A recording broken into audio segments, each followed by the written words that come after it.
Look what you made me do!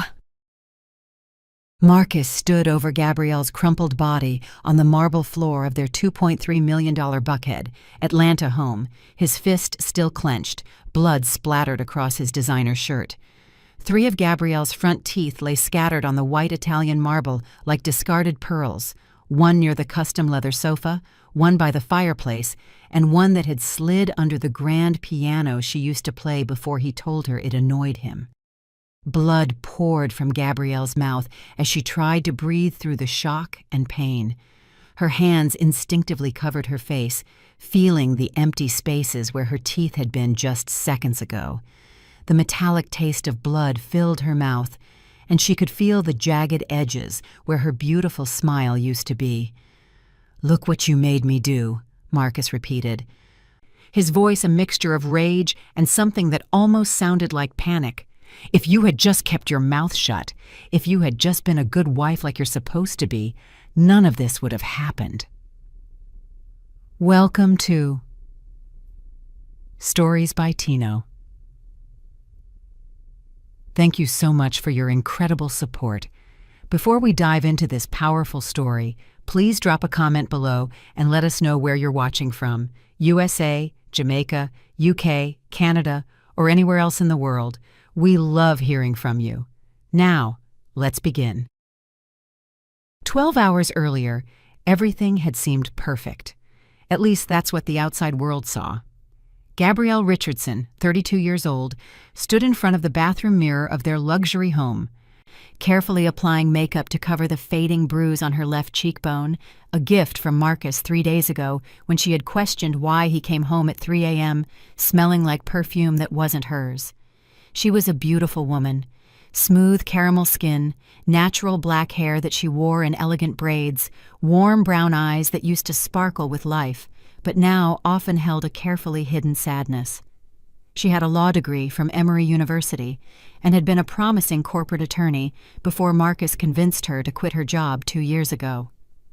"A woman of your status doesn't need to work," he had said, with that charming smile that had first attracted her 6 years ago. "Let me take care of you. Focus on making our home perfect, on supporting my business, on being the wife I need you to be." And fool that she was, she had believed him. She had believed that being Mrs. Marcus Richardson, wife of the successful owner of Richardson Tech Solutions, a rapidly growing IT consulting firm, would be enough. That being the perfect trophy wife would fill the emptiness inside her. But perfection, she had learned, was never enough for Marcus.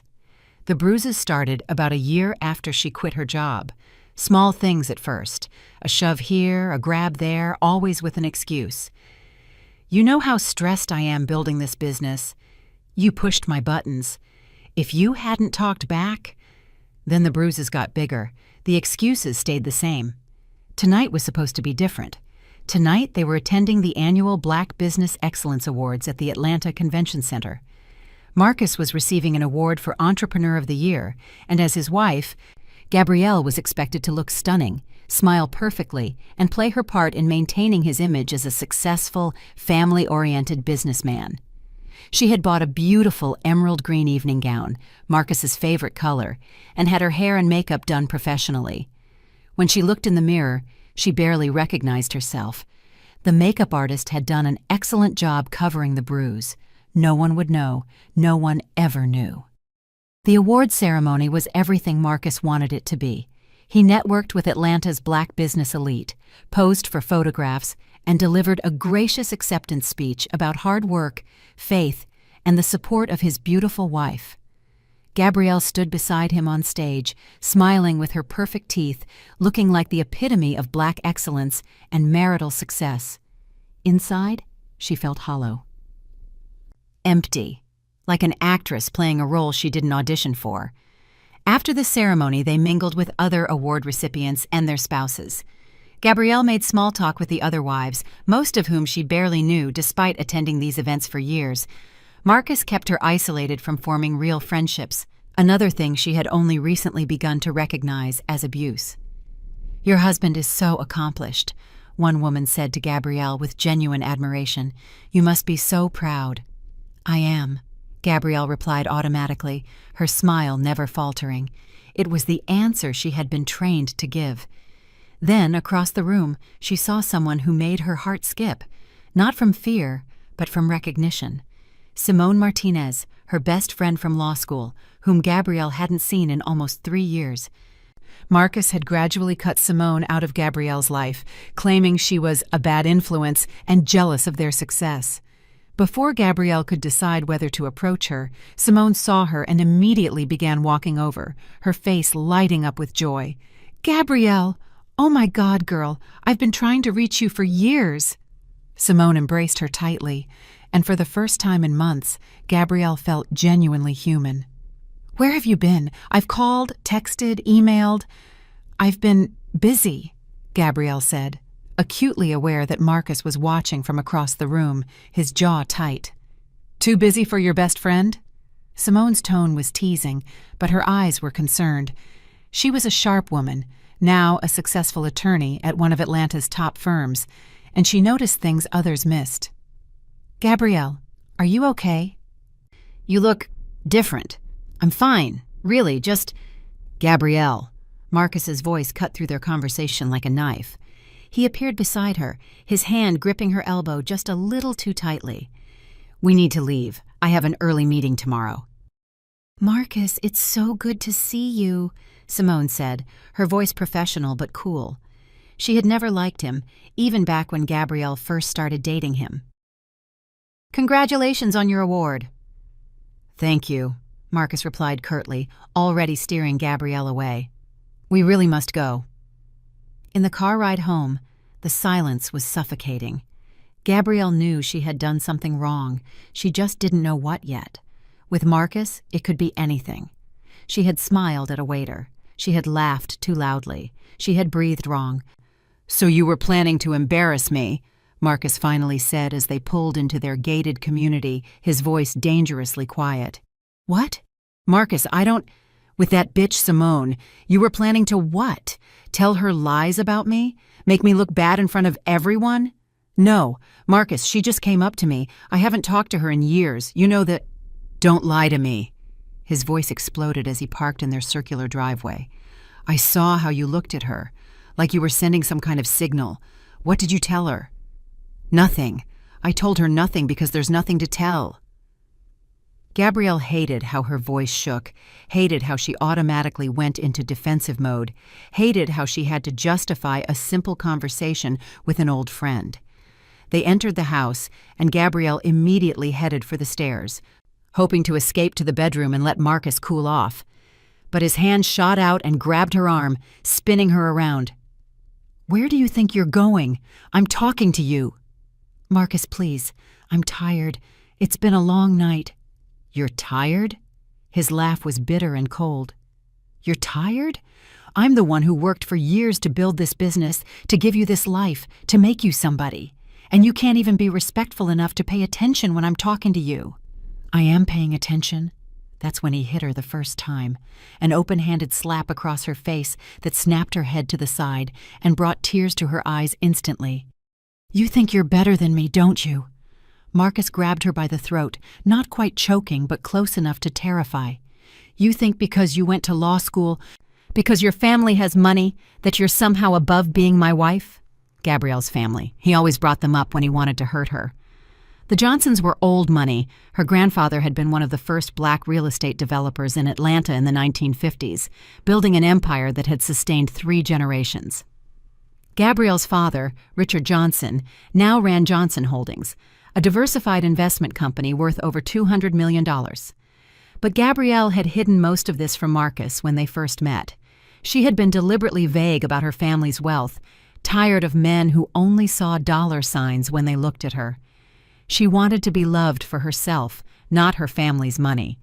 So she had downplayed it, and Marcus had assumed she was just comfortable, not wealthy. It was only after they married that he realized he had married into serious money, and instead of being happy, he became resentful, insecure, violent.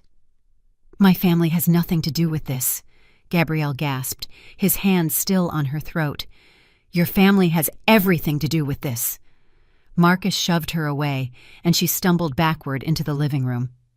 "You think I don't know?" You think I don't hear the way your father talks to me? The way he looks down on me like I'm not good enough for his precious daughter? That's not true. Shut up. Marcus's fist connected with her face, a closed fist punch that sent her sprawling onto the marble floor. Pain exploded through her jaw and mouth. She tasted blood immediately. Dazed, Gabrielle tried to push herself up, but Marcus grabbed her by her braids and yanked her head back. "You want to leave me, don't you?" he hissed in her ear. "You want to run back to your rich daddy and tell him what a terrible husband I am. Well, let me tell you something. You're not going anywhere. You're mine, you understand? Mine." He released her hair, and she fell forward. That's when she felt it, the sickening sensation of something loose in her mouth. She spit, and a tooth, her left front tooth, landed on the white marble floor in a small pool of blood. Gabrielle stared at it in shock, unable to process what she was seeing. Marcus's second punch knocked out 2 more teeth, her right front tooth and the one beside it. The pain was unlike anything she had ever experienced. It wasn't just physical. It was the complete destruction of the last shred of dignity she had been clinging to. She lay on the cold marble floor, blood pooling around her face, 3 teeth scattered like broken promises, and listened to her husband, the man who had vowed to love and protect her, blame her for his violence. "Look what you made me do!" Marcus screamed, his voice breaking. "Look what you made me do!" Then, just as quickly as the rage had come, it disappeared. Marcus's expression shifted to something like horror as he looked at what he had done. "Baby. Gabrielle. I'm sorry. Oh, God. I'm so sorry." He knelt beside her, trying to touch her face, but she flinched away. "I didn't mean to. You made me so angry. Baby, please, let me take you to the hospital. We'll say you fell. Through the blood and pain, through the shock and humiliation, something inside Gabrielle clicked. A clarity she had never experienced before settled over her like a cold, protective armor. She pushed Marcus's hands away and slowly stood up, her legs shaking. She walked to the bathroom, Marcus following behind her, still apologizing, still making excuses, still blaming her even as he claimed remorse. Gabrielle looked at herself in the mirror. Blood covered her face and her beautiful emerald dress. Her mouth was a horror show, 3 front teeth gone, her lips swollen and split, her jaw already bruising. She looked like a victim, like someone to be pitied. But as she stared at her reflection, she didn't feel like a victim. She felt something else, something cold and clear and absolutely certain. Marcus had finally gone too far. He had marked her in a way that couldn't be hidden with makeup or long sleeves or clever angles in photographs. He had destroyed her smile, and in doing so, he had destroyed the last chain that kept her silent. "Gabrielle, baby, please say something," Marcus begged from the doorway. "I'll get you the best dentist. We'll fix this. Nobody has to know. We'll tell people you had an accident." She turned to face him, and something in her eyes made him step back. "Get out," she said quietly, her voice distorted by her missing teeth, but absolutely clear in its intent. "What?" "Get out of this bathroom. Gabrielle, we need to talk about now!" Her scream was primal, filled with years of suppressed rage, and Marcus actually stumbled backward in shock. He left, closing the door behind him. She heard him pacing in the bedroom, heard him on the phone with someone, probably calling his mother or his best friend, the people who always helped him justify his violence. Gabrielle locked the bathroom door and sank to the floor. She cried, not the silent tears she had trained herself to cry so Marcus wouldn't accuse her of being dramatic, but huge body-shaking sobs that came from somewhere deep and wounded inside her. She cried for the woman she used to be, the confident law student, the rising attorney, the daughter her parents had been so proud of. She cried for the 6 years she had wasted on a man who saw her as property, not a partner. She cried for all the times she had made excuses for him, had blamed herself, had stayed silent to keep the peace. And then, when the tears finally stopped, she made a decision. Marcus thought he had broken her. He thought knocking out her teeth was the ultimate act of control, the final message that he owned her and she could do nothing about it. He was wrong. Gabrielle pulled out her phone, the one Marcus didn't know about, the secret phone she had bought 2 months ago when she first started realizing she might need to leave. She opened her email and sent one message to 3 people: her father, Richard Johnson; her brother, David Johnson, who worked as chief investment officer at Johnson Holdings; and her old friend Simone Martinez, attorney at law. The message was simple: I'm ready. Tomorrow morning. Begin protocol.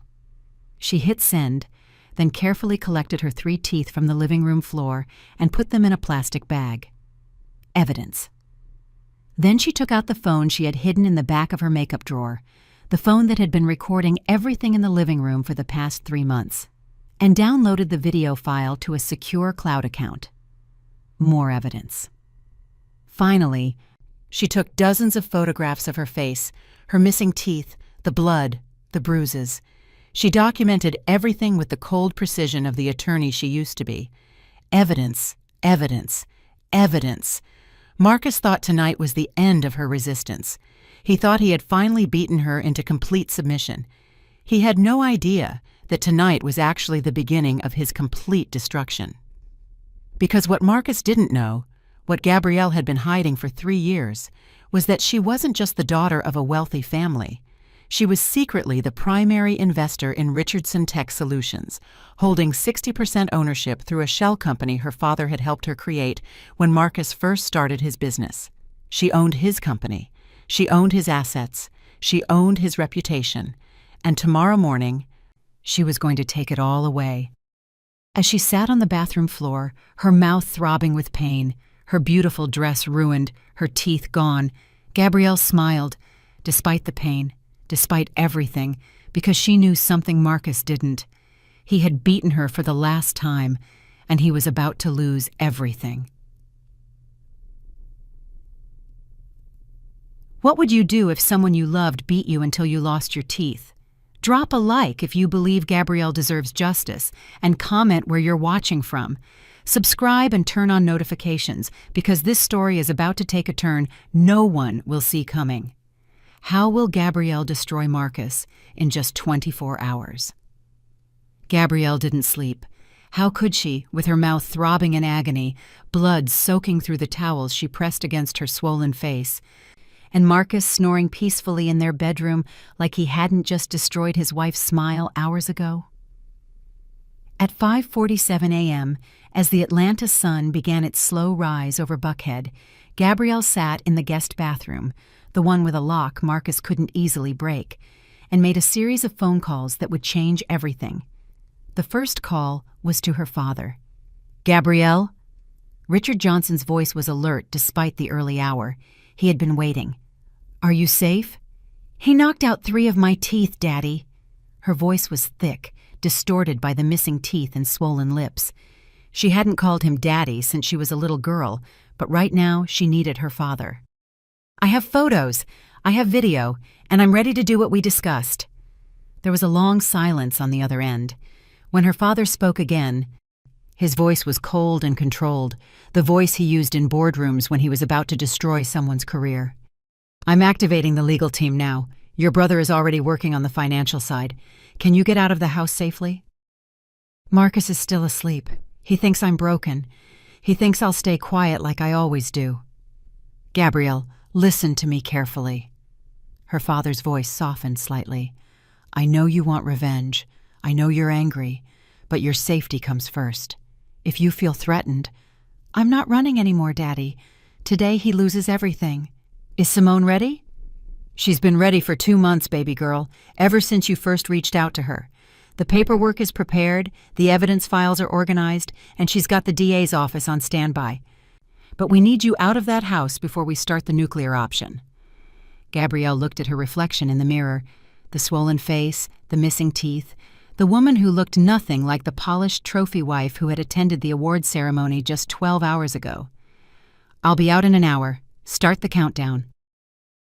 At 6:30 a.m., Gabrielle heard Marcus moving around in the bedroom. She quickly splashed cold water on her face, wincing at the pain, and stepped out of the bathroom. Marcus stood in the hallway wearing his workout clothes, his face showing what looked like genuine remorse. For a moment, just a brief, stupid moment, Gabrielle almost felt sorry for him. He looked tired, haggard, older than his 37 years. "Baby," he said softly, approaching her with his hands raised in a peaceful gesture. "How are you feeling?" "I've been thinking all night, and I'm going to my parents' house," Gabrielle interrupted, her voice flat. Marcus's expression shifted immediately, not to anger, but to panic. "What? No, baby, we need to talk about this. We need to—" "There's nothing to talk about. I'm going to see a dentist. I'm going to get medical attention, and I'm going to stay with my parents while I figure things out. Gabrielle, please." Marcus grabbed her arm, not violently but desperately. "Don't tell your family what happened. You know how your father is. He'll blow this out of proportion. He'll try to turn you against me." She pulled her arm away. "Marcus, you knocked out my teeth, my front teeth. How exactly would my father blow that out of proportion?" "It was an accident. You know I didn't mean—" "Save it." Gabrielle walked past him toward the bedroom, pulling out a suitcase from the closet. "I'll be back for my things later. Right now, I just need to leave." Marcus watched her pack with growing agitation. "How long are you staying with them?" "I don't know." "Gabrielle, come on. A few days, right? Just until you calm down and we can talk about this rationally?" She almost laughed. Rationally, as if there was anything rational about what he had done to her. "I'll call you," she lied, zipping up her suitcase. "Wait." Marcus pulled out his phone.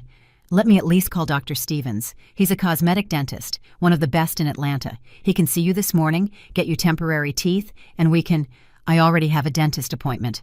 Another lie. Well, half a lie. She did have a dentist appointment, but not with some friendly doctor who would cover up the evidence. She was going to the Grady Memorial Hospital emergency room, where every injury would be thoroughly documented, photographed, and recorded in official medical records that could be subpoenaed.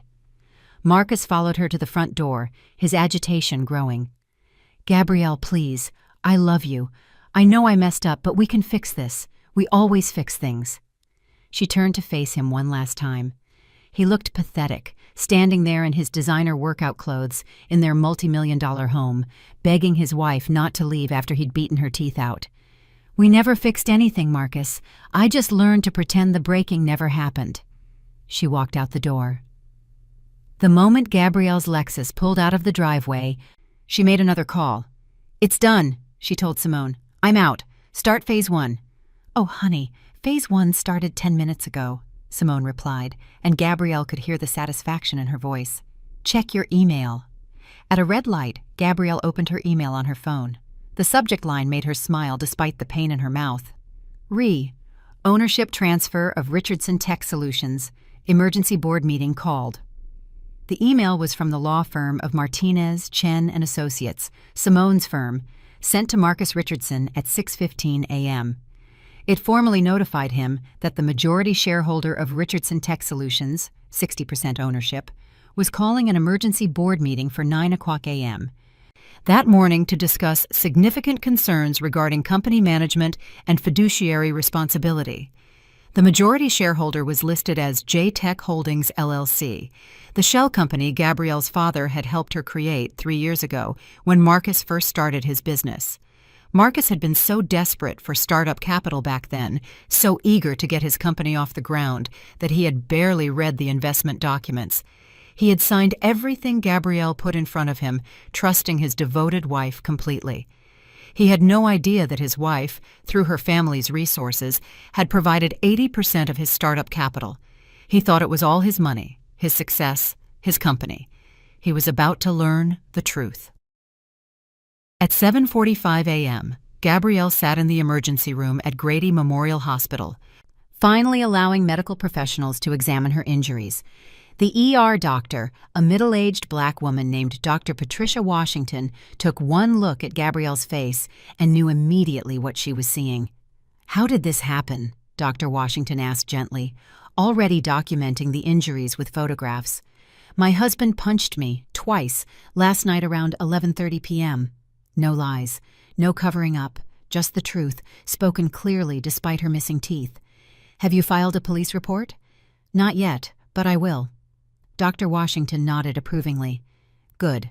I'm going to document everything here. The missing teeth, the lacerations, the facial bruising, the jaw trauma. These records can be used in court if you choose to press charges. I'm definitely pressing charges, Gabrielle said. An hour later, with temporary dental work to cover the missing teeth, official medical documentation of her injuries, and a referral to a maxillofacial surgeon, Gabrielle walked out of the hospital with everything she needed. Her phone buzzed with a text from her brother David. He just got the email. He's calling everyone, freaking out. It's beautiful.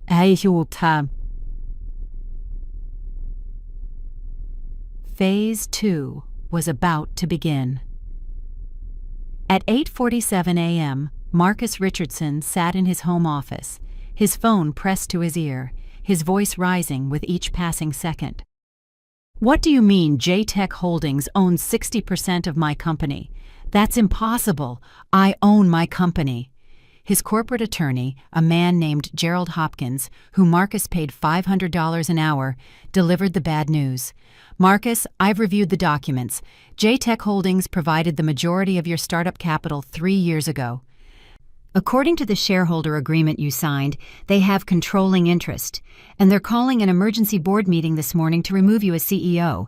This is insane! Who the hell is J-Tech Holdings? That's the interesting part, Marcus. J-Tech Holdings is owned by Johnson Family Investments, as in Richard Johnson, your father-in-law. The world tilted sideways. What? Your wife's family owns your company, Marcus. Or more specifically, your wife owns your company through her family's investment vehicle. And according to the notice we received, they're removing you from all operational control effective immediately. Marcus couldn't breathe. This wasn't possible. This wasn't real. Gabrielle was his wife, his property, his possession. She didn't own anything. She didn't have power. She was supposed to be at her parents' house crying and eventually coming back to him like she always did. His phone buzzed with a new email. The subject line made his blood run cold. Notice of restraining order hearing, Superior Court of Fulton County. He opened it with shaking hands. Gabrielle had filed for a temporary restraining order, scheduled for an emergency hearing at 11:00 a.m. that morning. The petition included photographs of her bloody face, her missing teeth, and detailed documentation of years of abuse. But worse, so much worse, was the attached affidavit from Dr. Patricia Washington of Grady Memorial Hospital, officially documenting that Gabrielle's injuries were consistent with assault and that Gabrielle had stated she was the victim of domestic violence perpetrated by her husband, Marcus Richardson. His phone rang again. This time it was his business partner, Jerome. Marcus, what the hell is going on? I just got an email saying there's an emergency board meeting and you're being removed as CEO, and the Atlanta Journal-Constitution just called me asking for comment about domestic violence allegations against you. The room was spinning. This couldn't be happening. It was 9:00 a.m., less than 10 hours since he had hit Gabrielle, and his entire life was crumbling. Another email, this time from his biggest client, Hartman Financial Services. We are suspending our contract with Richardson Tech Solutions, pending investigation into the character and conduct of company leadership. Another email.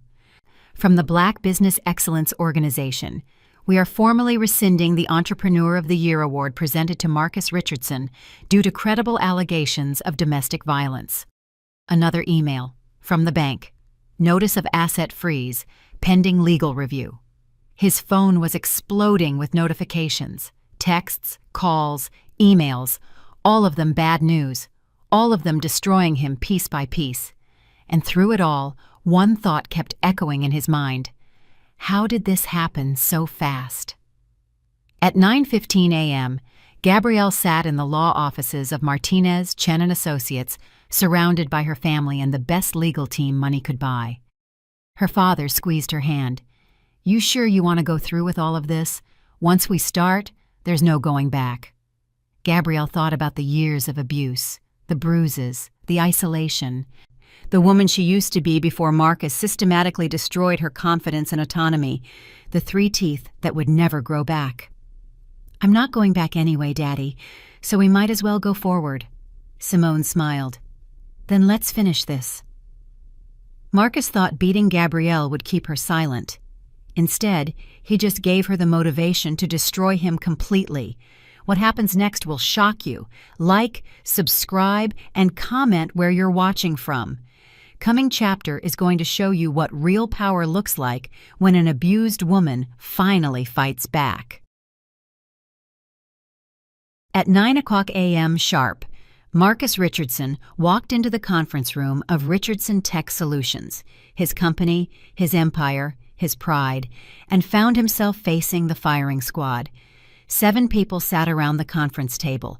3 were board members he recognized, people he had appointed himself, people he thought were loyal to him.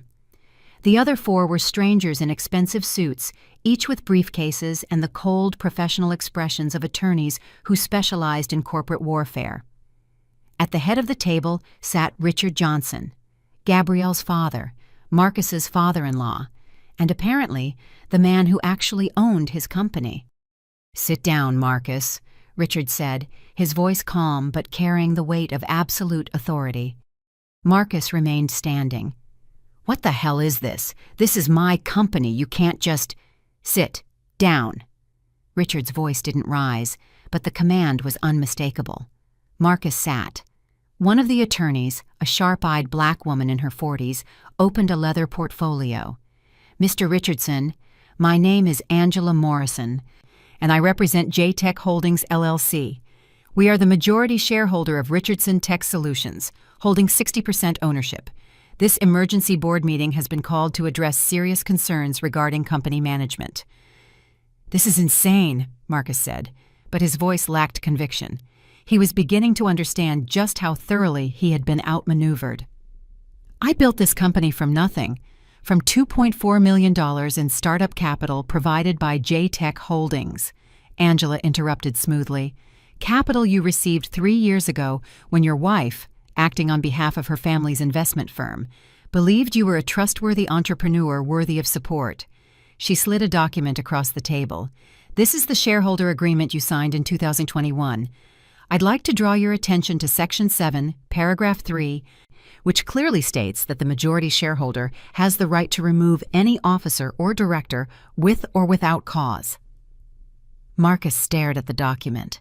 His signature was right there, bold and confident from 3 years ago when he thought he was signing a simple investment agreement. "The purpose of this meeting," Angela continued, "is to formally notify you that effective immediately, you are removed from your position as CEO of Richardson Tech Solutions. You are also removed from the board of directors. You will have no operational authority, no access to company accounts, and no decision-making power regarding company business." "You can't do this!" Marcus slammed his hand on the table. "I have clients, contracts, employees who depend on me." "Actually, we can," Richard spoke now, his voice still deadly calm. "And we are. You see, Marcus, when you beat my daughter last night, when you knocked out her teeth and left her bleeding on your marble floor, you didn't just cross a line as a husband. You crossed a line as a business owner whose company has a morality clause in its contracts." Another attorney slid more documents across the table.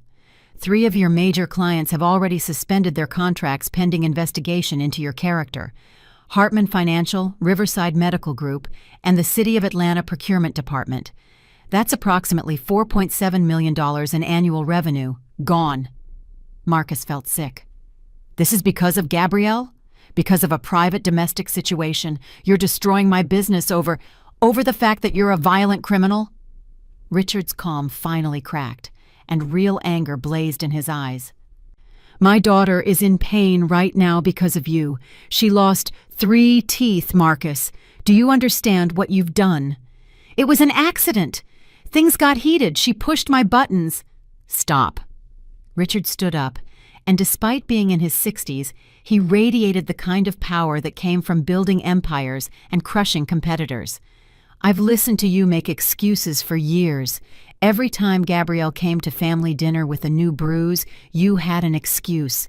Every time she flinched when you raised your voice, you had an explanation. My wife begged me to intervene, but Gabrielle asked us to stay out of it. She said she loved you. She said you were working on it. Richard walked around the table until he stood directly in front of Marcus. But last night, you went too far. And this morning, my daughter finally gave me permission to do what I should have done 3 years ago. Take away every single thing you've stolen from her. Stolen? I didn't steal anything from Gabrielle. You stole 6 years of her life, Richard said quietly. You stole her confidence, her career, her smile. You stole the woman she was supposed to become. And you did it all while living in a house she paid for, driving cars she financed, and running a company she owns. Marcus's brain couldn't process what he was hearing. The house? The cars? Angela, the attorney, smiled coldly. The Buckhead Mansion is owned by Johnson Family Properties, LLC. You've been living there rent-free as a courtesy to Gabrielle. The Mercedes S-Class you drive is registered to JTech Holdings. The vacation home in Hilton Head? Also Johnson property.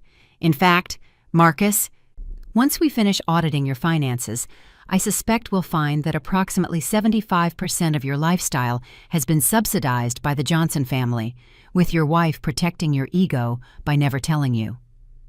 Marcus felt like he was falling into an abyss. She never told me. Because she loved you, Richard said, and for a moment there was genuine sadness in his voice. Because she thought if she made herself small enough, if she hid her wealth and power, you would feel like the man you pretended to be. But you weren't man enough to love her without hitting her. So now you lose everything. At 10 o'clock a.m., Marcus was escorted out of his own building by security, his own security guards, who had been quietly informed that morning that they now worked for new management. His company key card didn't work. His parking space had been reassigned, his nameplate had been removed from the door. In 1 hour, he had gone from award-winning entrepreneur to unemployed abuser. He sat in his Mercedes, no, not his Mercedes, apparently the Johnson family's Mercedes, and tried to call Gabrielle. The call went straight to voicemail. He tried texting. The messages showed as delivered but not read. His phone buzzed with a notification from his bank. Account access restricted. Contact customer service. He called his bank, but after 10 minutes on hold, a nervous representative explained that there was a legal hold on his accounts, pending investigation into commingled marital assets and potential financial abuse. Financial abuse. Him? He had never controlled Gabrielle's money because he never knew she had money. Another notification, this time from social media. Someone had posted the story. Local entrepreneur accused of domestic violence. Wife files restraining order. The post included a photo, not of Marcus, but of Gabrielle's missing teeth, bloody and lying on white marble. The image was horrifying, damning, impossible to explain away. Within minutes, his mentions exploded. People he knew, business associates, church members, neighbors, were commenting, expressing shock and disgust. Some defended him, saying there must be more to the story, but they were quickly drowned out by voices calling him a monster, an abuser, a criminal. His phone rang. His mother. "Marcus, baby, what is happening? People are calling me, saying terrible things. Mama, it's not what it looks like. Gabrielle is lying. She's trying to... Did you hit her, Marcus? Tell me the truth. Did you put your hands on that girl?" Silence. "Marcus, it wasn't like people are making it sound. She pushed me and things got out of hand." Oh my God, Marcus, what have you done?" His mother was crying now. "I raised you better than this. Your father would be ashamed. Mama, please, I need you to..." She hung up. At 11 o'clock a.m., Marcus stood in Fulton County Superior Court for the restraining order hearing. He had managed to find a lawyer, a young guy fresh out of law school who was willing to take the case on short notice. But one look at the opposition told Marcus he was outgunned. Gabrielle sat at the petitioner's table, surrounded by 4 attorneys from Martinez, Chen, and Associates. She wore a conservative navy blue dress, minimal makeup, and when she turned to look at him, The temporary dental work couldn't hide the damage he had done. The judge, an older black woman named Judge Sarah Henderson, reviewed the petition with a grim expression. "Mr. Richardson, I've looked at the evidence submitted by the petitioner, photographs of her injuries, medical records from Grady Hospital documenting 3 missing teeth and facial trauma, and a sworn affidavit stating you struck her multiple times. How do you respond to these allegations?" Marcus's young lawyer stood nervously. "Your Honor, my client maintains that the incident was—" "I'm asking Mr. Richardson, counselor. Sir, did you strike your wife last night?" All eyes turned to Marcus. The courtroom was packed. Reporters in the back rows, Gabrielle's family in the front, even some of his former employees who had somehow heard about the hearing. Marcus opened his mouth to deny it, to make excuses, to explain that Gabrielle had provoked him. But then he looked at her, really looked at her, at the woman he had claimed to love while systematically destroying her, at the space where her beautiful smile used to be. "Yes," he heard himself say, "I hit her." The courtroom erupted in murmurs. Judge Henderson banged her gavel. "Mr. Richardson, I'm granting a temporary restraining order. You are to stay at least 500 feet away from Ms. Johnson." She deliberately used Gabrielle's maiden name. "At all times. You are prohibited from contacting her directly or indirectly. You are to vacate the marital home immediately. Do you understand?" "That's my house!" The words burst out before Marcus could stop them. Judge Henderson raised an eyebrow. "Actually, according to the property records submitted this morning, the house is owned by Johnson Family Properties, LLC. So no, Mr. Richardson, it's not your house. You have until 5 p.m. today to collect your personal belongings under police supervision." She looked at Gabrielle with something like respect. "Ms. Johnson, I'm sorry for what you've endured. I'm also referring this case to the District Attorney's Office for potential criminal charges. Aggravated assault causing permanent disfigurement is a serious felony in Georgia." Felony.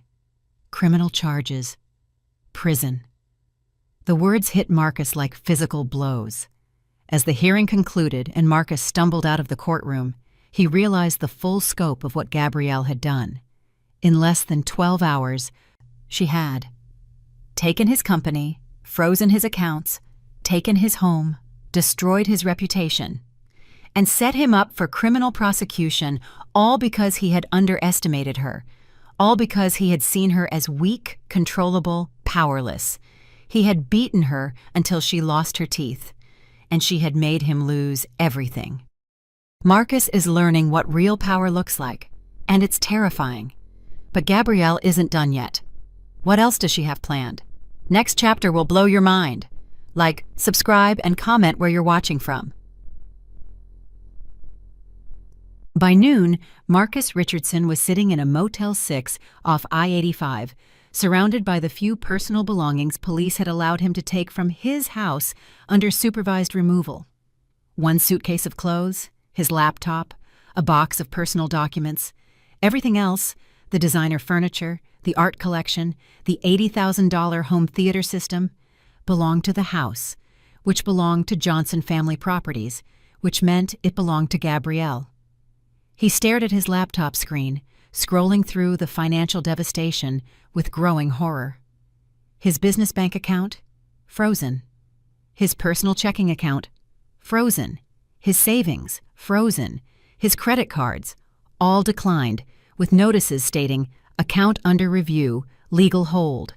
The only money he had was the $247 in cash in his wallet, and whatever his mother might lend him, assuming she ever spoke to him again. His phone buzzed with yet another notification. This time from LinkedIn. Your employment status at Richardson Tech Solutions has been changed to former employee. Even LinkedIn was turning against him. Meanwhile, across town at the Four Seasons Hotel Atlanta, Gabrielle sat in a luxury suite paid for by her father, surrounded by her family and legal team. Despite the pain medication and temporary dental work, she felt more clear-headed than she had in years. "The restraining order is just the beginning," Simone explained, reviewing documents on her tablet. "The DA's office is fast-tracking the criminal case. With your medical records, the photographic evidence, and Marcus's own admission in court that he hit you, They're confident they can get an aggravated assault conviction. How much time could he get? Gabrielle's mother, Patricia Johnson, asked. She was an elegant woman in her early 60s, and she had been crying on and off all morning since seeing her daughter's injuries. In Georgia, aggravated assault causing permanent disfigurement, which losing 3 teeth qualifies as, carries a penalty of 1 to 20 years. Given Marcus's lack of prior criminal record, he'd probably get 5 to 7 years with good behavior. Good, Patricia said fiercely. He deserves every single day. Gabrielle's brother David, a shareholder in several tech companies through his position at Johnson Holdings, had more immediate concerns. What about the business? Richardson Tech Solutions has some legitimate value. Do we salvage it or shut it down? Salvage it, Gabrielle said immediately. The company has good employees who had nothing to do with Marcus's abuse. They don't deserve to lose their jobs because their CEO is a monster. Agreed, Richard said. David, I want you to take over as interim CEO. Clean house of anyone who enabled Marcus's behavior, bring in proper management, and see if we can rebuild the reputation. What about Marcus's shares? David asked. He still technically owns 40%. Simone smiled. Actually, there's a morality clause in the shareholder agreement. If any shareholder is convicted of a felony involving moral turpitude, which assault definitely qualifies as, their shares can be purchased back by the company at a nominal value, $1 per share. Gabrielle did the math in her head. His 40% stake is worth approximately $3.2 million at current valuation. You're saying we can buy it back for $40? Assuming he's convicted, yes. And given that he admitted to hitting you in open court, conviction is virtually guaranteed. For the first time since losing her teeth, Gabrielle laughed. It hurt, but it felt good. He's going to lose $3.2 million because he couldn't control his fists. Oh, it gets better, David said, pulling up a spreadsheet on his laptop. I've been reviewing Marcus's finances all morning. The guy is leveraged to his eyeballs. He has a $200,000 loan against his supposed equity in the company, equity that's about to be worth $40. He has 3 car leases in his name that he can't pay now that his accounts are frozen. He owes $85,000 on credit cards. And get this, he's been taking money from the business account for personal use, which is a separate legal violation.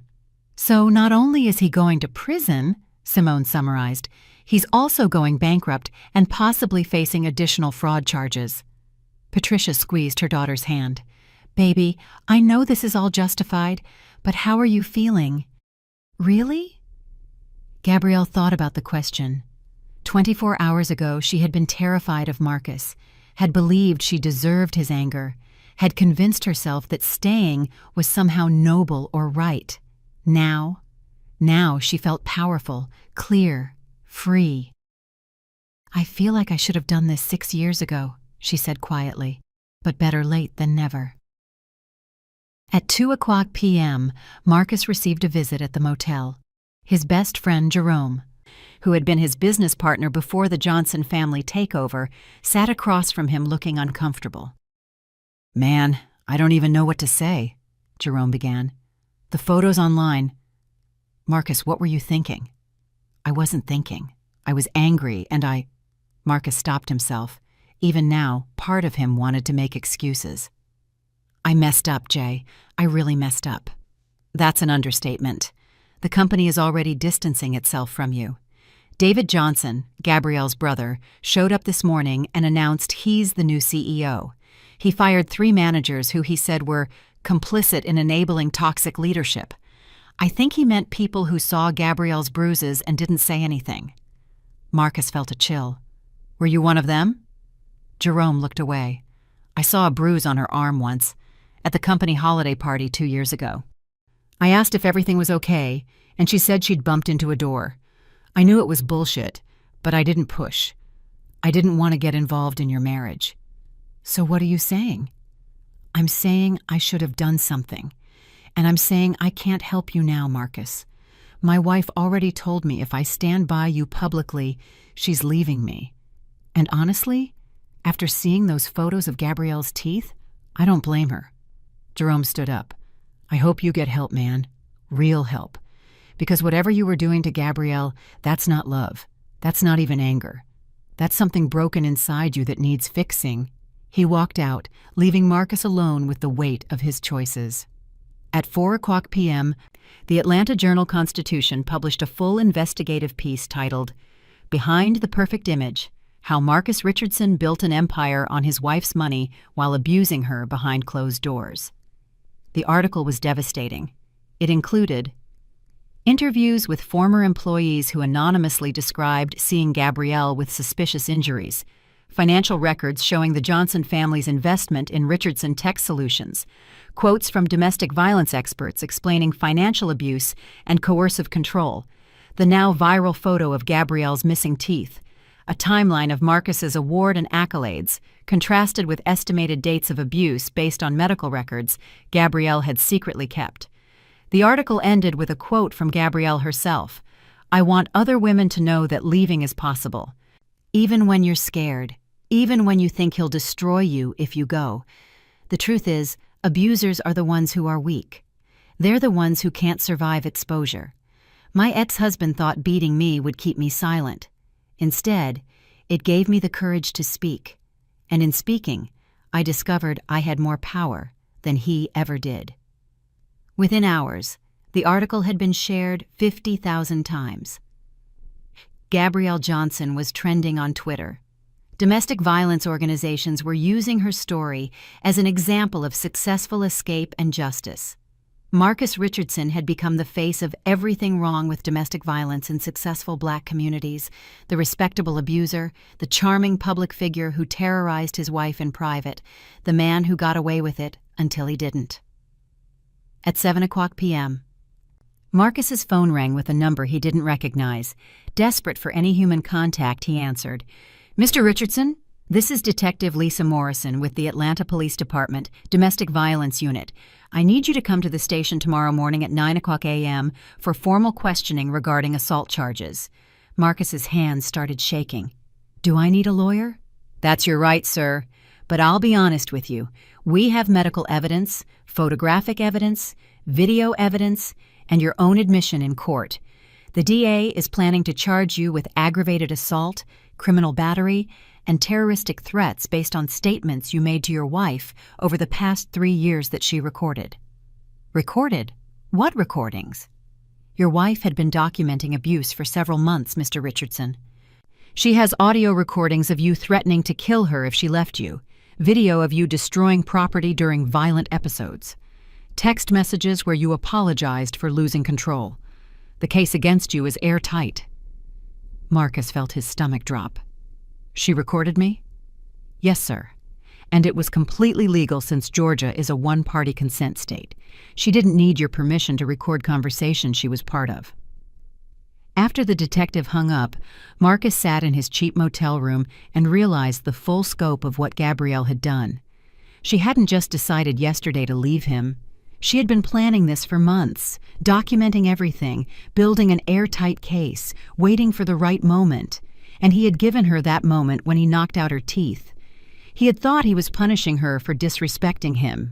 Instead, he had given her the final piece of evidence she needed to destroy him completely. At 9:00 p.m., Gabrielle had dinner with her parents at the hotel restaurant. Despite the pain and the temporary dental work that made eating difficult, she managed some soup and soft bread. "The surgeon says the implants will take about 6 months," she told them. 3 procedures total, but eventually I'll have a smile again." "A better smile," her mother said firmly, "because it will belong to a free woman." Richard raised his wine glass. "To Gabrielle, the strongest person I know." Gabrielle clinked her water glass against his. "To being strong enough to leave, and smart enough to plan." As they ate, Simone called with an update. "Marcus has been officially charged. 3 counts of aggravated assault. 2 counts of terroristic threats. Bail is set at $50,000. "Can he make bail?" Gabrielle asked. "Not without access to his accounts, which are all frozen. His mother might post it, but I made some calls. She's so ashamed of him right now that she's refusing to help. He's going to sit in jail until his arraignment next week." Gabrielle felt a twinge of something. Not quite sympathy, but recognition of how far Marcus had fallen. 24 hours ago, he had been a successful businessman receiving awards. Now he was sitting in jail, broke, unemployed, and facing years in prison. "Good," she said, and meant it. Because Marcus Richardson had spent 6 years making her feel small, powerless, and broken. He had beaten her, controlled her, and tried to destroy the woman she was meant to be. And in response, she had taken everything from him in a single day. Not with violence, not with screaming, but with planning, evidence, and the resources he never knew she had. He had beaten her until she lost her teeth. She had made him lose his freedom, his company, his reputation, his wealth, and his future. And she was just getting started. 3 weeks later, Marcus Richardson sat in the Fulton County Jail wearing an orange jumpsuit, waiting for his attorney to arrive.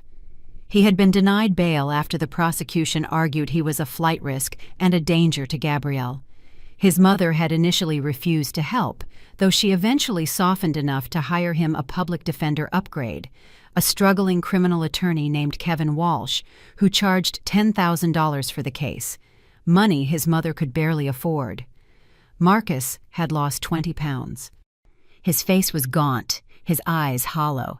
The confident, award-winning entrepreneur who had stood on stage 3 weeks ago was gone, replaced by a broken man who spent 23 hours a day in a cell, watching his life disintegrate through news articles other inmates showed him on contraband phones.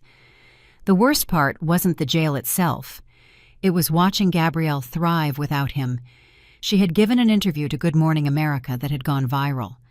Sitting across from Robin Roberts, her temporary dental work visible, but her confidence radiating, Gabrielle had told her story with clarity and strength. "For 6 years I believed the lies he told me," Gabrielle had said, "that I was too sensitive, that I provoked him, that if I just tried harder to be a better wife, he would stop hurting me. But the truth is, nothing I did would have stopped him. Because abuse isn't about the victim's behavior. It's about the abuser's need for control." Robin Roberts had asked the question everyone wanted to know. "You come from a wealthy family. You're educated. Why didn't you leave sooner?" "Because money and education don't make you immune to abuse," Gabrielle replied. "Abusers are skilled at psychological manipulation. They isolate you from your support system. They make you doubt your own reality. And they convince you that leaving will be worse than staying.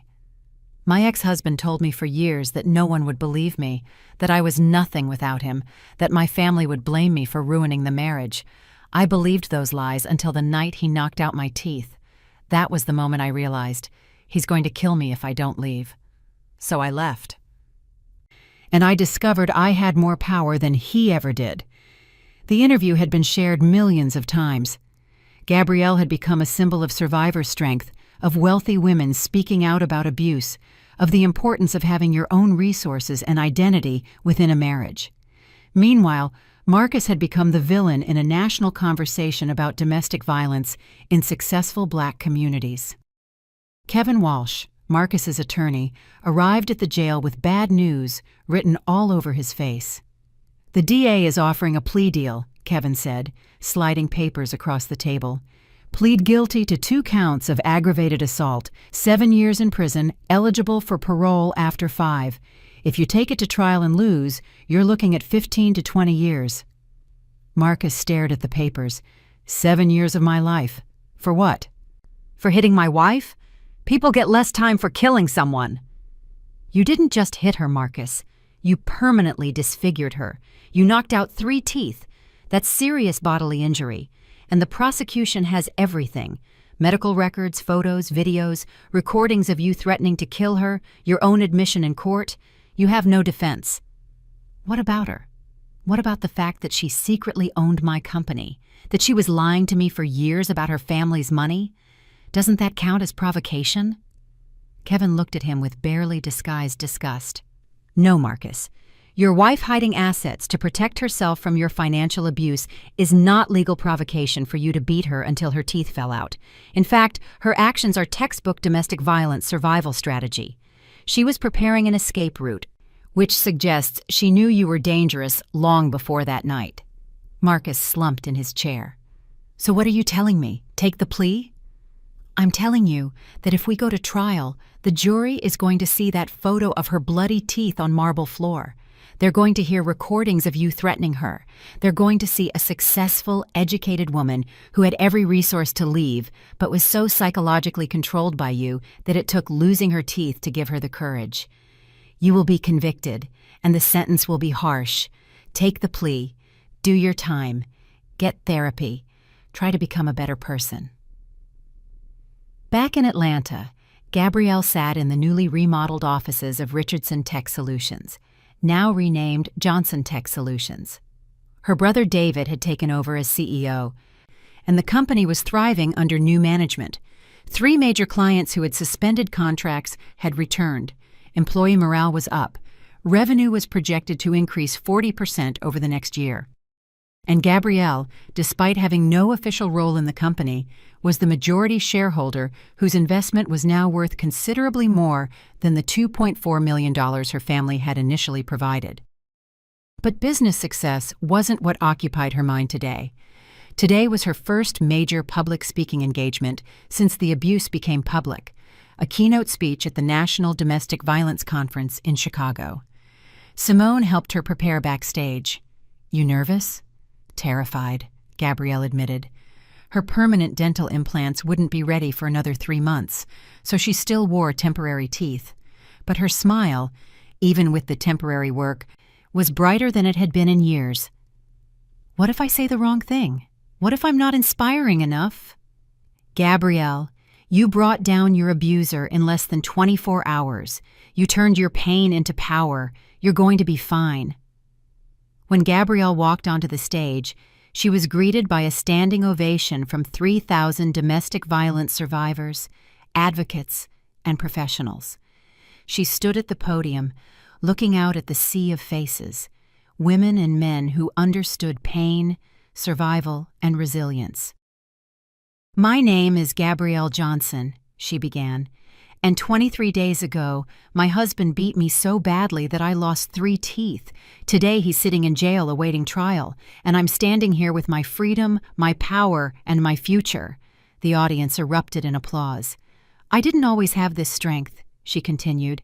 "For 6 years, I was trapped in a cycle of abuse and control. I made excuses for him. I blamed myself. I convinced myself that my education, my family's money, my intelligence somehow meant I should have been able to fix him. But you can't fix someone who doesn't believe they're broken, and you can't love someone into treating you with respect." She spoke for 30 minutes, detailing her journey, the isolation, the escalating violence, the moment she decided to document everything, the planning that went into her escape, and the 24 hours that changed everything. "I had advantages many survivors don't have," Gabrielle acknowledged. "I had family money, legal connections, and resources. But I want every survivor to know, whether you have resources or not, you have power. The power to document, the power to plan, the power to reach out to domestic violence organizations who will help you for free, the power to decide that your life is worth more than maintaining someone else's ego." When she finished, the standing ovation lasted 5 minutes. Women approached her afterward, crying, thanking her, telling their own stories of survival. One woman, a young Latina in her 20s, grabbed Gabrielle's hands. "My husband tells me no one will believe me because he's a respected businessman, but you showed me that even respected businessmen can be held accountable. Thank you. You saved my life today." Gabrielle hugged her tightly. "You're going to save your own life. I just showed you it's possible." 2 weeks later, Marcus Richardson accepted the plea deal. 7 years in state prison for 2 counts of aggravated assault. The courtroom was packed for the sentencing hearing. Gabrielle sat in the front row, flanked by her family and Simone. This was the first time she had seen Marcus in person since the restraining order was issued. He looked broken, defeated, 20 pounds lighter, his designer suits replaced by an ill-fitting borrowed jacket, his confident swagger gone. Judge Henderson addressed him directly. "Mr. Richardson, do you have anything to say before I accept this plea and impose sentencing?" Marcus stood, his lawyer beside him. For a long moment, he said nothing. Then he looked at Gabrielle. "I'm sorry," he said, his voice barely audible. "I'm sorry for what I did to you, for the years of pain, for the control, for the violence, for taking the woman you were supposed to be and trying to make her smaller so I could feel bigger. You deserved better. You always deserved better." Gabrielle's expression didn't change. She had waited 6 years for an apology, but now that it came, it felt empty. Words couldn't give her back the time she'd lost, or the teeth she'd never get back. Judge Henderson spoke. "Mr. Richardson, I'm accepting your guilty plea and sentencing you to 7 years in the Georgia Department of Corrections. I hope you use this time to reflect on the harm you've caused and to become a better person. But more importantly, I hope you understand that your actions didn't just hurt Ms. Johnson. You hurt every woman who looked at your successful image and believed that wealth and status could protect them from violence. You hurt every victim who stayed silent because they saw men like you get away with it. Your accountability matters." She banged her gavel. "Court is adjourned." As bailiffs led Marcus away in handcuffs, he looked back one last time at Gabrielle. She met his gaze with steady, clear eyes, not with hatred, but with the quiet confidence of someone who had reclaimed her power. That evening, Gabrielle had dinner with her family at their home in the upscale Druid Hills neighborhood, the home where she had grown up, where she had always been safe, where she should have run years ago. "How do you feel?" her mother asked. "Now that it's really over?" Gabrielle thought about the question. Marcus was going to prison. She was free. Her smile would eventually be restored. Her life was her own again. "I feel like I can breathe," she said. "For the first time in 6 years, I can breathe." Her father raised his glass. "To breathing, to freedom, to my daughter who taught me that strength isn't about never being hurt. It's about refusing to stay hurt." As they toasted, Gabrielle felt something she hadn't felt in years: peace. Not happiness exactly, because the trauma would take time to heal, but peace. The knowledge that she was safe, powerful, and free. Marcus had beaten her until she lost her teeth, but she had made him lose everything: his freedom, his reputation, his business, his future. And most importantly, she had regained everything she had lost: her confidence, her power, her voice, and her life. The abuser was in prison, the survivor was free, and that was justice. 6 months after Marcus's sentencing, Gabrielle stood in front of the mirror in her new townhouse in Virginia Highland, one of Atlanta's most vibrant neighborhoods. The townhouse was hers, not her family's, not some property she shared with a man, but genuinely, completely hers. She had bought it with money from the dividends of her shares in Johnson Tech Solutions, which had doubled in value under David's leadership. But more importantly today, she was looking at something else in the mirror: her new smile. The final dental surgery had been completed 2 weeks ago. 3 permanent implants had replaced the teeth Marcus had knocked out. The surgeon, Dr. Michelle Okoye, had done exceptional work. The new teeth were perfect: strong, white, natural-looking. Gabrielle smiled at her reflection, testing it out. For 6 months, she had worn temporary teeth that looked acceptable but felt foreign. Now, finally, her smile was her own again. Different from before, yes, but in some ways, better.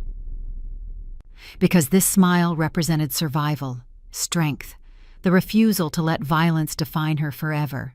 Her phone buzzed with a text from Simone. "You ready? Car's outside. Big day." Today was the official launch of the Gabrielle Johnson Foundation for Domestic Violence Survivors, a nonprofit organization Gabrielle had spent the past 6 months building with the help of her family's resources and her own growing platform as a survivor advocate. The foundation's mission was simple but powerful: provide financial resources, legal support, and safe housing to domestic violence survivors who wanted to leave but lacked the means. Every woman deserved what Gabrielle had: family money, good lawyers, safe places to stay. The foundation would be that safety net for women who had nowhere else to turn. The launch event was held at the Atlanta History Center, a beautiful venue in Buckhead. Over 400 people attended: donors, domestic violence advocates, survivors, journalists, and community leaders. Gabrielle had debated whether to hold the event in Buckhead, the same neighborhood where Marcus had beaten her. But ultimately, she decided that reclaiming the space was important. She refused to let that neighborhood, or anything else, remain tainted by his violence. As she took the stage for her keynote speech, she felt a moment of nervousness. But then she saw familiar faces in the audience: her parents, her brother, Simone, and dozens of women who had reached out to her over the past months to share their own stories of survival. 6 months ago, Gabrielle began, I stood in a different kind of room, a courtroom, and watched my abuser be sentenced to 7 years in prison. That was the day I got justice. But today is about something bigger than justice. Today is about hope. She gestured to the banner behind her, displaying the foundation's logo, a phoenix rising from flames. The Gabrielle Johnson Foundation exists because I had resources many survivors don't have. I had family money. I had connections. I had lawyers who could move quickly and decisively. But what about the single mother working 2 jobs who can't afford to miss a day of work to go to court? What about the immigrant woman who fears deportation if she reports her abuser? What about the teenager trapped in her parents' home with nowhere to go? They deserve the same chance at freedom that I got. The audience nodded, some wiping tears. This foundation will provide 3 things, Gabrielle continued. First, emergency financial assistance, money for security deposits on apartments, for temporary hotel stays, for filing legal paperwork. Second, legal support, free attorneys who specialize in domestic violence cases and restraining orders. Third, a network of safe houses across Georgia where survivors can stay while they plan their next steps. She paused, her new smile visible and radiant. My abuser thought he broke me when he knocked out my teeth, but all he did was give me the final push I needed to reclaim my power. And now, I'm using that power to help other women reclaim theirs. The applause was thunderous. After her speech, Gabrielle spent 2 hours meeting with donors, survivors, and advocates. One conversation in particular stayed with her. A young black woman in her mid-20s approached nervously. Ms. Johnson, my name is Tasha Williams. I saw your interview on Good Morning America, and it gave me the courage to leave my boyfriend 3 weeks ago. He'd been beating me for 2 years, but I thought I couldn't leave because we have a baby together, and I don't make enough money to support us alone. But after hearing your story, I realized staying was going to get me killed. So I left. I'm staying with my sister right now, but I need help getting a restraining order and finding permanent housing. Gabrielle immediately pulled out her phone. Simone, can you come here for a moment? Within 5 minutes, Tasha was connected with Simone's law firm for free legal representation and had an appointment to discuss emergency housing through the foundation's new Safe House network. As Tasha walked away with tears of gratitude in her eyes, Gabrielle felt a profound sense of purpose. This was why she had survived, not just to escape Marcus, but to create a path for other women to escape too. Meanwhile, 200 miles away in Georgia State Prison, Marcus Richardson sat in the prison library reading that same Good Morning America interview transcript that an inmate had printed out for him. Prison had been brutal. Marcus was no longer the confident businessman who thought he controlled everything. He was an inmate, stripped of power, forced to follow rules, surrounded by men who had even less respect for woman beaters than the general public did. He had been jumped twice in his first month, once by a gang member whose sister had been killed by her abusive husband, and once by his own cellmate after Marcus made the mistake of defending his actions. Both times, he ended up in the infirmary. Both times, the guards made it clear they weren't particularly interested in protecting him. "You beat your wife, Richardson," one guard had said flatly. "Nobody in here respects that. You're on your own." So Marcus had learned to keep his head down, to stay quiet, to survive. He had also started attending the prison's domestic violence offender program, not because he was required to, but because his therapist, Dr. Raymond Pierce, had convinced him it might help him understand what he had done. The program was uncomfortable.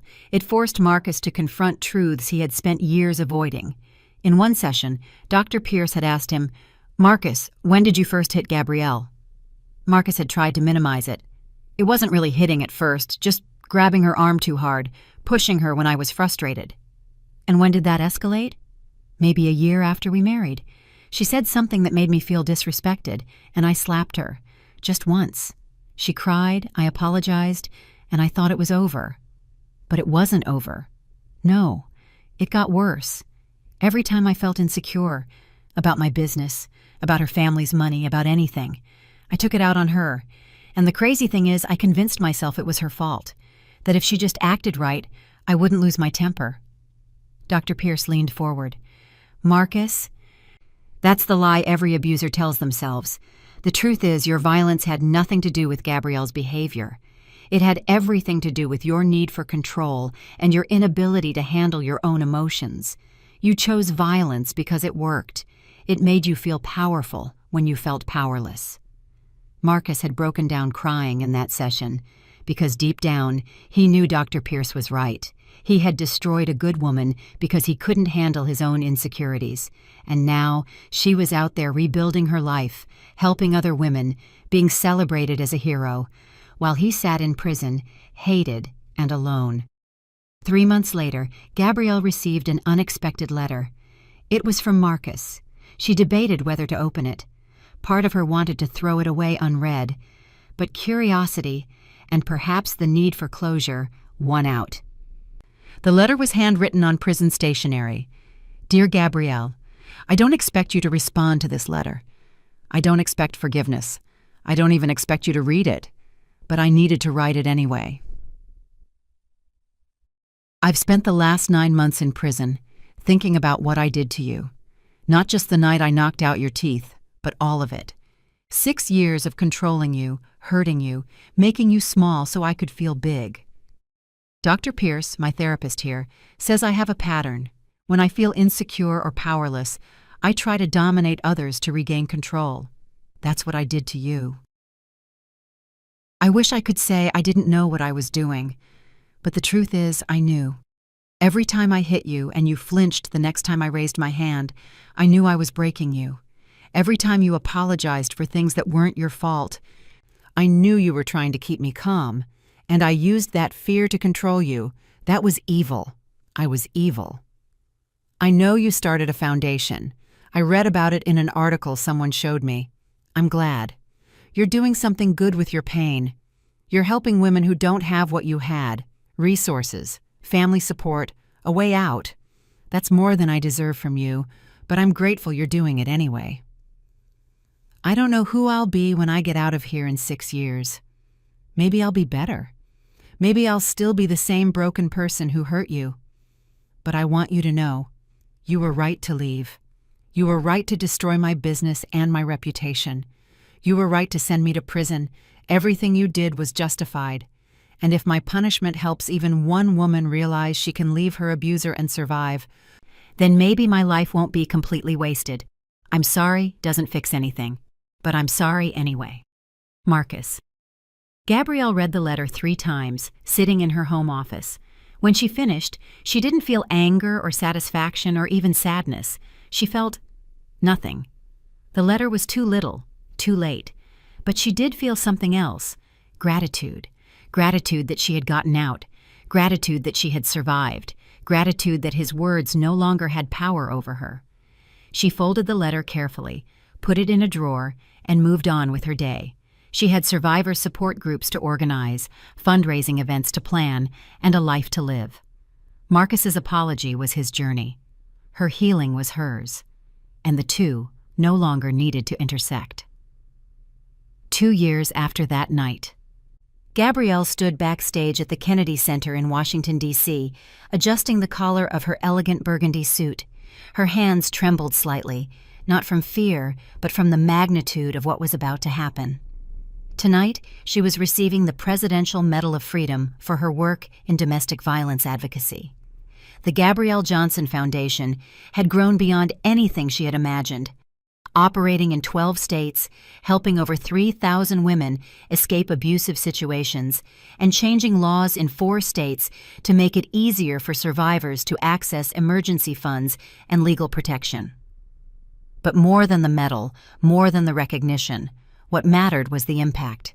3,000 women who were alive, safe, and free because she had turned her pain into purpose. A production assistant approached. "Ms. Johnson, you're on in 5 minutes." Gabrielle took a deep breath and looked at herself in the mirror one more time. Her smile was perfect now. The dental implants had fully integrated, and she had even gotten professional teeth whitening. No one would ever know she had lost 3 teeth unless she told them. But she always told them, because those missing teeth were the catalyst for everything that came after. They were the moment she stopped accepting the unacceptable. "Ready?" Simone appeared beside her, now not just her attorney, but the Foundation's general counsel and Gabrielle's closest friend. "Ready," Gabrielle said. As she walked onto the Kennedy Center stage to thunderous applause, she saw the audience: survivors, advocates, politicians, celebrities, and dignitaries. Her parents sat in the front row, her mother crying happy tears. David was there with his wife and kids, and throughout the audience were faces she recognized, women she had helped through the Foundation, women who had shared their stories with her, women who had found their strength by watching her find hers. The President of the United States stood at the podium, ready to present the medal. "Gabrielle Johnson represents the best of America," the President began. She could have taken her pain and hidden it. She could have used her privilege to quietly escape her abuser and move on with her life. Instead, she chose to use her voice, her resources, and her story to help thousands of other women find their own freedom. The Gabrielle Johnson Foundation has revolutionized how we support domestic violence survivors, particularly survivors of color and survivors with limited financial means. The President paused, looking directly at Gabrielle. But beyond the Foundation's work, Gabrielle herself represents something powerful: the refusal to let violence have the last word. She shows us that survivors are not defined by what was done to them, but by what they choose to do next. And she chose to rise. As the President placed the medal around her neck, Gabrielle felt tears streaming down her face. Not tears of pain, but tears of profound gratitude for the journey she had survived. When it was her turn to speak, she approached the microphone and looked out at the sea of faces. 2 years ago, she began, I was lying on a marble floor with 3 teeth scattered around me, blood in my mouth, and my husband standing over me, blaming me for his violence. In that moment, I had a choice: stay broken or break free. I chose freedom. The audience applauded, but Gabrielle raised her hand gently. But here's what I want everyone to understand. I didn't escape because I was strong. I escaped because I finally realized I was going to die if I stayed. That's not strength. That's survival instinct. The strength came later. The strength came in deciding to document the abuse, to gather evidence, to reach out to people I thought I'd lost. The strength came in choosing to prosecute him even when people told me I should just move on and be grateful I got out alive.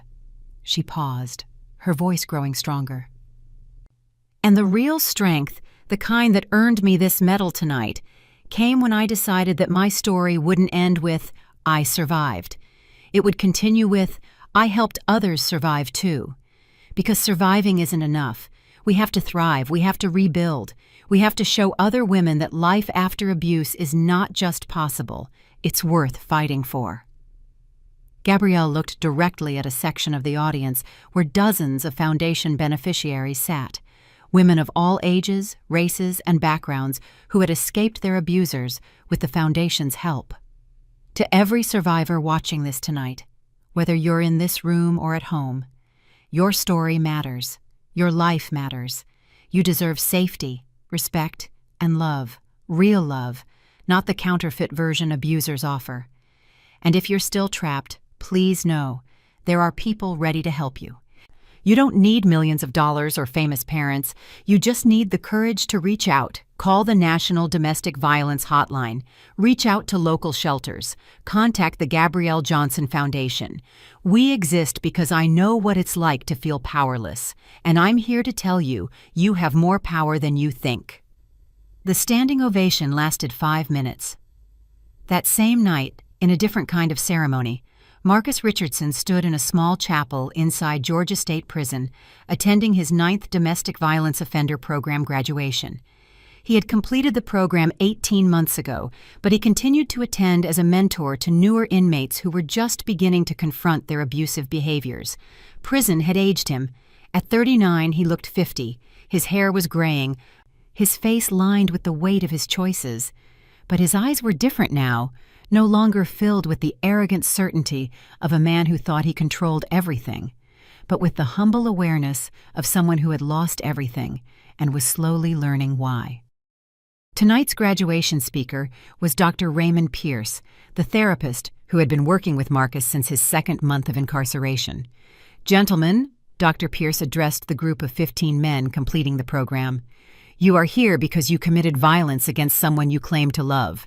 Some of you beat your wives, some of you terrorized your girlfriends, some of you hurt your children. All of you made choices that destroyed lives, not just your victims' lives, but your own." Marcus felt the familiar shame that came with these sessions. Even after 2 years, hearing the truth spoken plainly still hurt.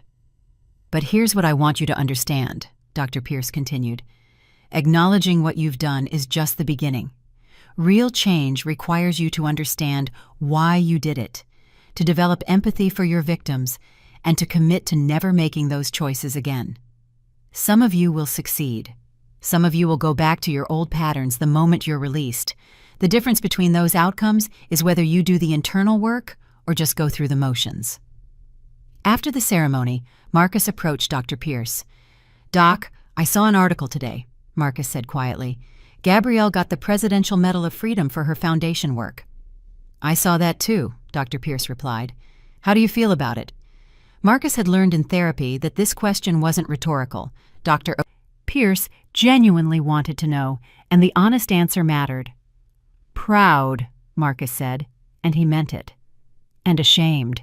Proud because she took the worst thing I ever did to her and turned it into something that's helping thousands of women. Ashamed because I'm the reason she had to build that foundation in the first place. If I had been the husband she deserved, she'd be using her talents for something else. Maybe she'd be a judge or a professor or running her family's business. Instead, she's spending her life helping women escape men like me." Dr. Pierce nodded. "That's good awareness, Marcus. You're understanding that your violence had ripple effects beyond just the immediate harm. But I want to ask you something else. What are you going to do with your remaining 4 years in here? And more importantly, what are you going to do when you get out?" Marcus had thought about this question constantly. He would be released in 4 more years, at age 43, with a felony record, no business, no money, and a reputation as a domestic abuser. His mother was the only family member who still spoke to him, and even that relationship was strained. "I don't know," Marcus admitted. "I can't get my old life back. I can't undo what I did. But maybe I can do what you do. Work with other men who are where I was. Show them that the tough guy act, the need to control, the violence, it doesn't make you powerful. It makes you pathetic." Dr. Pierce smiled slightly. "That's the first time I've heard you describe your former self as pathetic." "Because that's what I was. I thought hitting my wife made me a man." But real men don't need to hurt people to feel strong. Real men don't need to tear down their partners to build themselves up.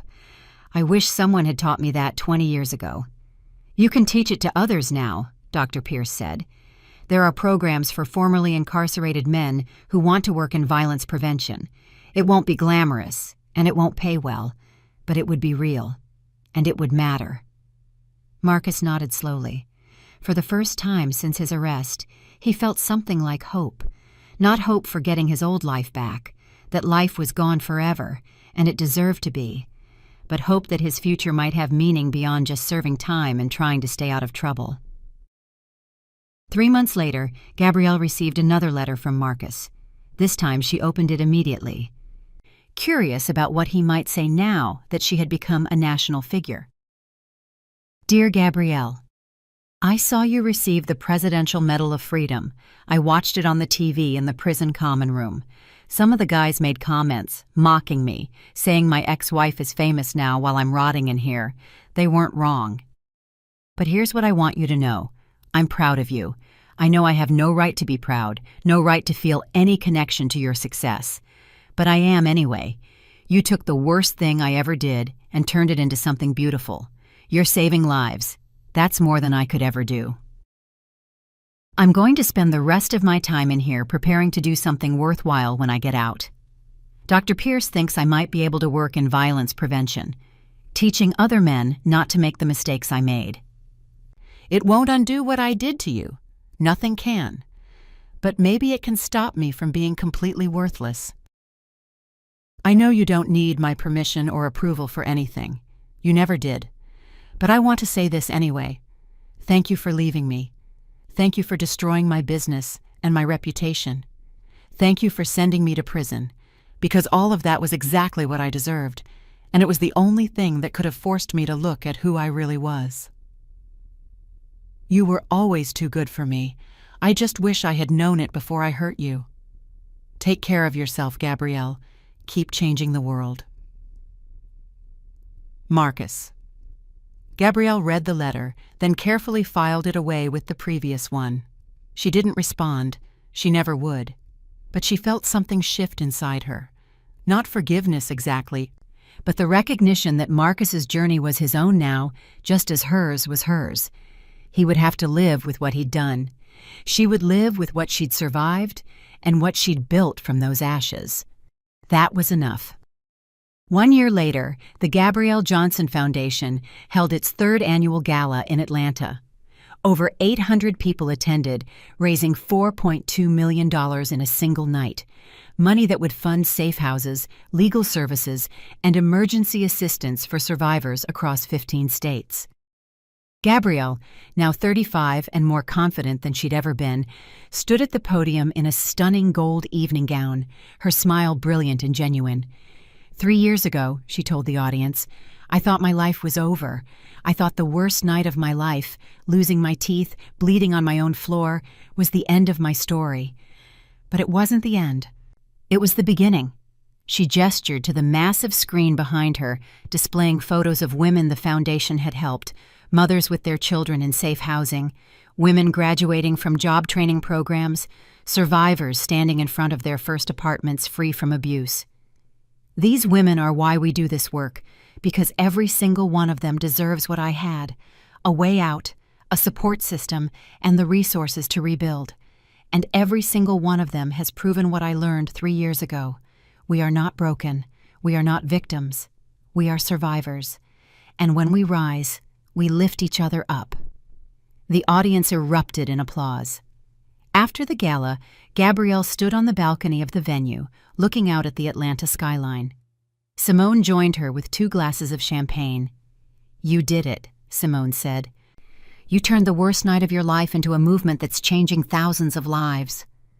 Gabrielle took the champagne and smiled, that perfect, hard-won smile that represented everything she'd survived and everything she'd become. No, she corrected gently. We did it. You, my family, every survivor who shared her story, every donor who believed in this work. We did it together. But you started it, Simone insisted. You were brave enough to leave, smart enough to plan, and strong enough to use your story to help others. Gabrielle thought about that night 3 years ago. The blood, the teeth, the pain. The moment she decided she would rather die free than live controlled. He beat me until I lost my teeth, Gabrielle said quietly, and I made him lose everything. But more importantly, I gained everything, my freedom, my voice, my purpose. And now, 3,000 other women have gained theirs too. She raised her glass to the Atlanta skyline, to the journey she'd survived, to the future she'd built. To surviving, Gabrielle toasted. To thriving, Simone added. They clinked glasses as the city lights sparkled below them. a city where Gabrielle had once been trapped, then broken, and now stood free, powerful, and unstoppable. Marcus Richardson had tried to destroy her with violence. Instead, he had unknowingly set her free, and Gabrielle Johnson had risen from those ashes like the phoenix on her foundation's logo, transformed, unbreakable, and more powerful than anyone who had tried to break her could ever imagine. The abuser got 7 years in prison. The survivor got the rest of her life. And she chose to spend it making sure no woman ever had to suffer alone the way she once had. That was the ultimate revenge, not destroying him, though she had done that thoroughly, but building something so beautiful, so powerful, so meaningful from the wreckage of what he'd tried to destroy. She had lost 3 teeth, but she had gained herself, and in the end, that was everything. The end.